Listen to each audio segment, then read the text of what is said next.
BJP वालों को इस नारे से इतना करंट क्यों लग जाता है? मैं चैलेंज देता हूं सभी बीजेपी के नेताओं को, अपने सोशल मीडिया पर लिखकर दिखाओ, भारतीय एकता जिंदाबाद। तो कुछ दूर हटे पहलगाम अटैक के बारे में अपना ओपिनियन देते हुए इंडिया के सरकार को बहुत ही बुरी तरह से एक्सपोज करते हैं। तो चलिए मैं आपको दिखा दे रहा हूँ कि ध्रुव राठी ने इंडिया की सरकार को और क्या कहा है और पहलगाम अटैक के बारे में ध्रुव राठी का क्या ओपिनियन देता है, तो देख लीजिए। सभी आतंकवादी यही तो चाहते हैं कि भारत में धार्मिक नफरत फैले, लोग एक दूसरे से लड़े और हमारा देश टूट जाए। लेकिन क्या कोई भी देशभक्त ऐसा चाह सकता है?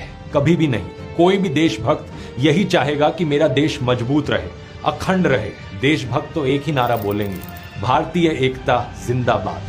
आप भी इस यूनिटी के संदेश को कमेंट्स में लिखिए अगर आप इससे एग्री करते हैं तो। मुझे बस ये बात नहीं समझ में आती कि बीजेपी वालों को इस नारे से इतना करंट क्यों लग जाता है। मैं चैलेंज देता हूं सभी बीजेपी के नेताओं को, अपने सोशल मीडिया पर लिखकर दिखाओ, भारतीय एकता जिंदाबाद। मुझे लगता नहीं कि इनमें से ज्यादा नेता ये लिखने की हिम्मत कर सकते हैं, क्योंकि इन फर्जी राष्ट्रवादियों को नफरत फैलाने से फुर्सत मिले तभी तो राष्ट्रीय एकता की बात करेंगे ये। मृतकों की अस्थियां ठंडी भी नहीं हुई थी कि बीजेपी छत्तीसगढ़ के ऑफिशियल ट्विटर और इंस्टाग्राम हैंडल ने ये बेहद ही भद्दा पोस्ट किया। एक गिबली स्टाइल इमेज जिस पर कैप्शन लिखते हैं, धर्म पूछा जाति नहीं, याद रखेंगे। इंडिया टुडे की पत्रकार प्रीति चौधरी ने इस पर तंज कसते हुए कुछ ऐसा लिखा कि किसी ट्रेजेडी का फायदा उठाने के लिए कोई समय ज्यादा जल्दी नहीं है। इस पोस्ट से दो बातें साफ दिखती हैं। पहला ये कि जातिवादी अत्याचारों को लेकर ये कभी कोई समाधान नहीं करने वाले, क्योंकि समाधान निकालने के लिए समस्या को स्वीकार करना पड़ता है। इनसे जरा पूछकर देखो कि आज तक कितने ब्राह्मण, राजपूत या बनियों की बारात में उन्हें घोड़ी पर बैठने से रोका गया है। हमेशा दलितों को ही क्यों मारा पीटा जाता है, इसको लेकर इतने सारे न्यूज आर्टिकल्स मिल जाएंगे। जाति देखकर ही मारा जाता है ना।